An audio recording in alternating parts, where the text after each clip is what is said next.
We can stop pathogenic bacteria in food multiplying quickly by depriving them of some of the things they need to multiply. We cannot remove the nutrients from food, that's why we eat it. But bacteria also need moisture, and we can remove that from certain foods. Rice, flour, cereals, dried milk and many other foods are preserved in this way. But drying food does not kill bacteria, it just remains dormant until moisture is added, when any bacteria present will start to multiply. So you must always store dried foods in closed containers, in dry places off the floor, so that moisture cannot get in by accident. Foods which contain high concentrations of sugar, salt, acid and other preservatives do not allow bacteria to multiply either, nor does food which is specially heat-treated and vacuum-packed. Many foods cannot be preserved in these ways, but remember that pathogenic bacteria also need the right temperature to multiply quickly. And fortunately, the temperature of food is something we can control. If food is left standing at room temperature for any length of time, any pathogenic bacteria which are in it will multiply very quickly.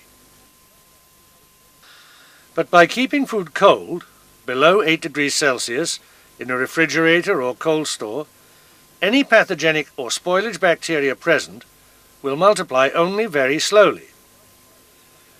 Refrigerating food does not kill bacteria, so you must still keep the raw food, especially meat and poultry, away from the high-risk foods.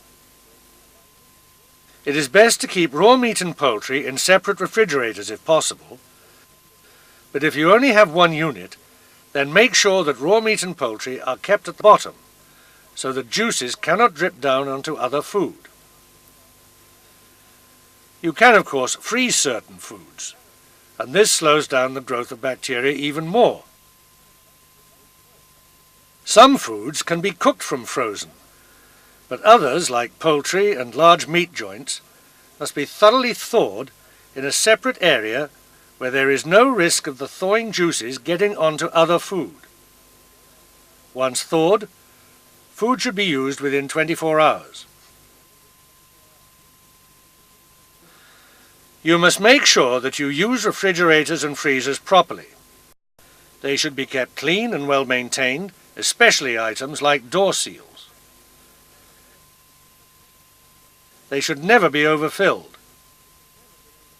Make regular checks to ensure that they are running at the correct temperature.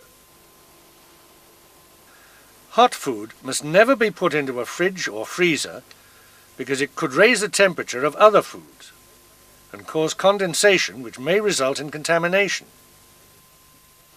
If you are cooking food which will have to be refrigerated or frozen, it should be in small portions so that it can be cooled quickly, within an hour and a half.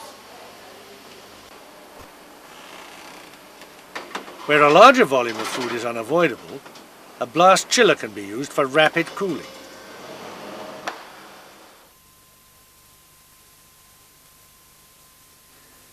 It is extremely important to ensure that food and ingredients are purchased from suppliers with high standards, and always check the condition of food when it is delivered to you.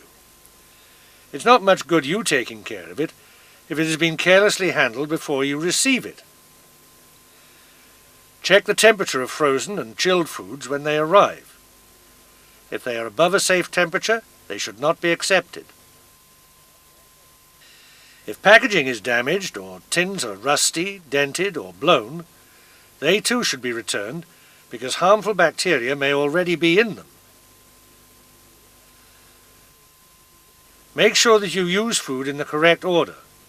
First in, first out. Never display or use food which is past its use-by date.